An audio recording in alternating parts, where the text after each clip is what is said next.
avons le plaisir de participer au forum du Carrefour du Manager, donc qui se déroule à l'ISCAE. Ce n'est pas notre première participation, donc nous avons déjà été à ce forum et je profite de l'occasion pour dire que les forums, c'est vraiment une occasion très intéressante pour l'ensemble des entreprises, pour pouvoir en fait se rapprocher de leurs cibles potentielles en termes de candidats dans différentes spécialités.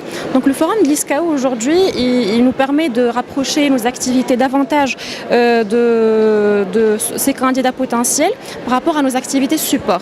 Beaucoup plus, parce que nous sommes présents dans une dizaine à une quinzaine de forums par an, principalement des écoles d'ingénieurs, des écoles de formation de techniciens spécialisés, mais l'ISCAE et d'autres écoles qui forment donc des managers dans les activités de commerce et de gestion nous intéressent aussi pour pouvoir justement répondre à nos besoins en recrutement pour des profils en finance, marketing, logistique, RH et j'en passe. Voilà.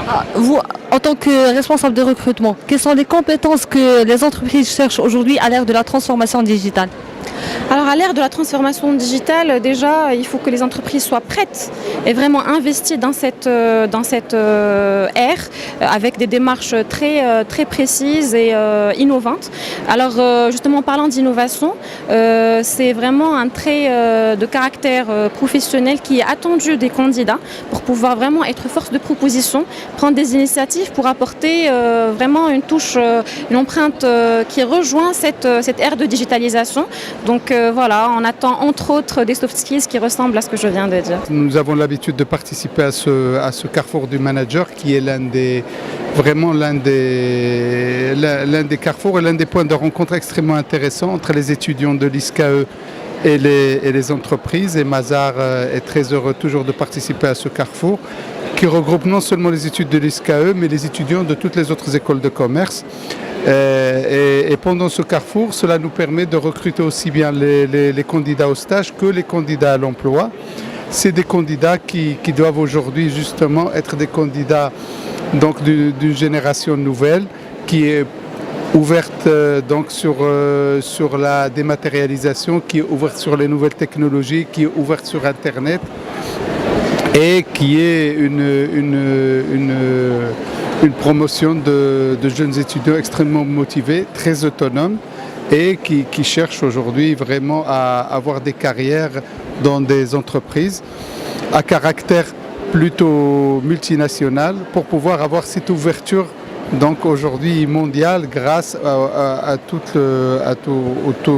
les outils de nouvelles technologies qui sont à leur disposition.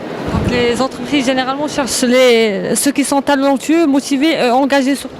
Talentueux, motivés, mais aussi des têtes qui sont plutôt bien faites que des têtes bien pleines.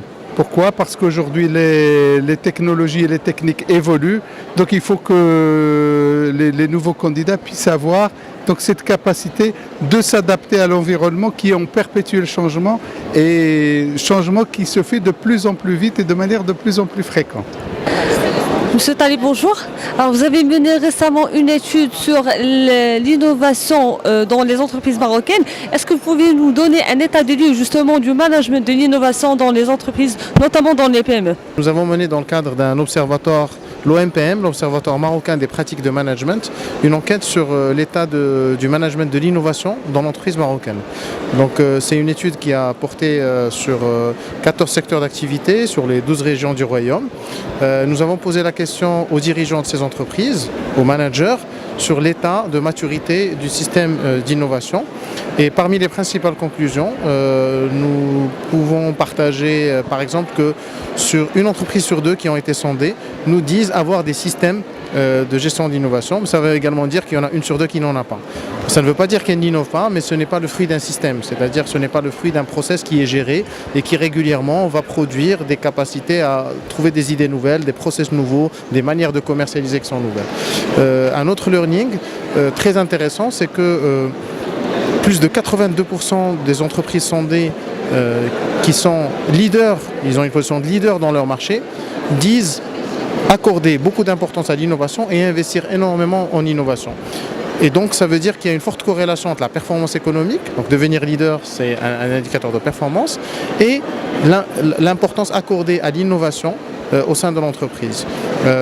Et cette corrélation est vérifiée à tous les niveaux, c'est-à-dire que les entreprises challengers qui sont numéro 2 ou numéro 3 innovent un peu moins et que les entreprises qui sont en queue de peloton innovent beaucoup moins.